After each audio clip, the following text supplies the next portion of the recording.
Hello everyone. Today we have a very interesting story about a lazy boy who was actually quite smart. By the end of this story, we'll learn how a lazy person can work harder and beat their laziness. But that's not all.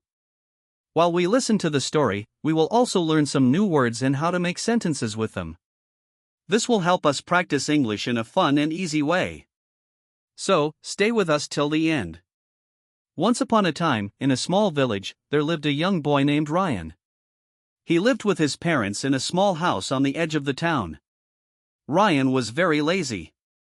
Every day he helped his father in the fields, but his job was only to chase away the birds that came to eat their rice crops.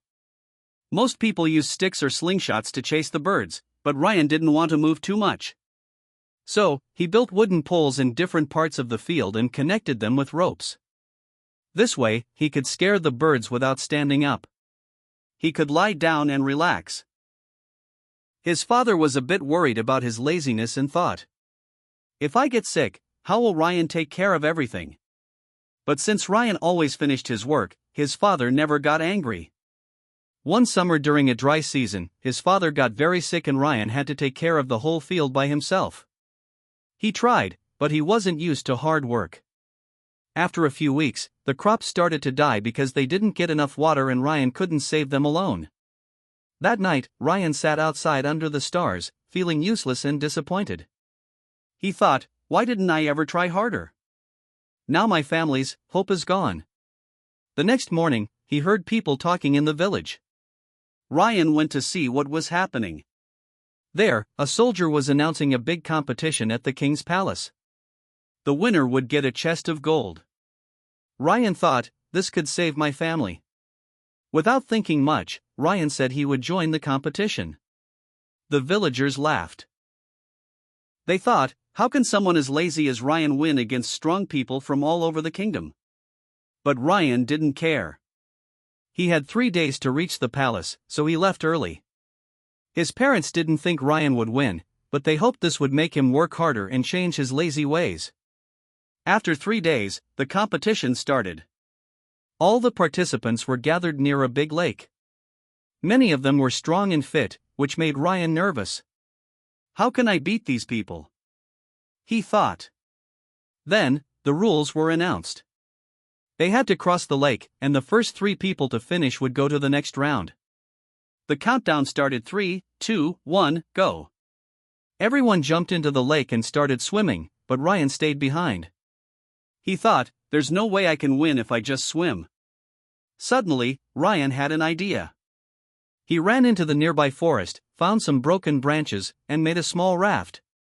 He used another piece of wood as a paddle. Ryan thought, "This is a race to cross the lake, not a swimming race. I may not be strong, but I can be smart." As the others got tired from swimming, Ryan paddled across the lake.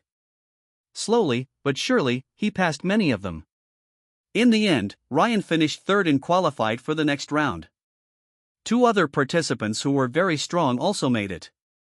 The next day, the final competition began. Each contestant was given a big wooden block. The task was to push the block 1 kilometer to the finish line.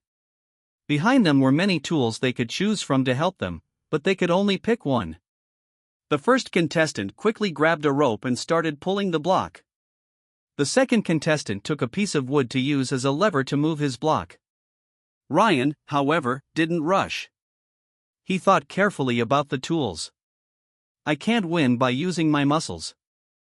I need to think smarter," he said to himself. After thinking for a while, Ryan picked a small knife. The crowd was confused. How could a knife help him move such a big block? But instead of pushing the block, Ryan started carving it. He cut the block into a round shape like a ball. After 1 hour, Ryan finished carving. Now instead of a heavy block, he had a wooden ball. Ryan pushed the ball easily while the other contestants struggled with their heavy blocks. He rolled it down the road, catching up to the others. With all his strength and determination, Ryan was the first to cross the finish line. The crowd cheered loudly.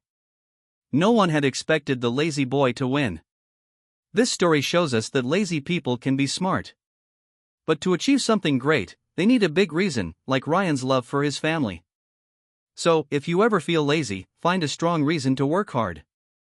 Whether it's for your family, your dreams, or proving others wrong, a big goal can motivate you to give your best. Today, we also learned new words and sentences through this story. Remember, learning English can be fun when you practice regularly. So, keep listening, learning, and growing. And don't forget to subscribe. Thank you for watching, and I'll see you in the next story.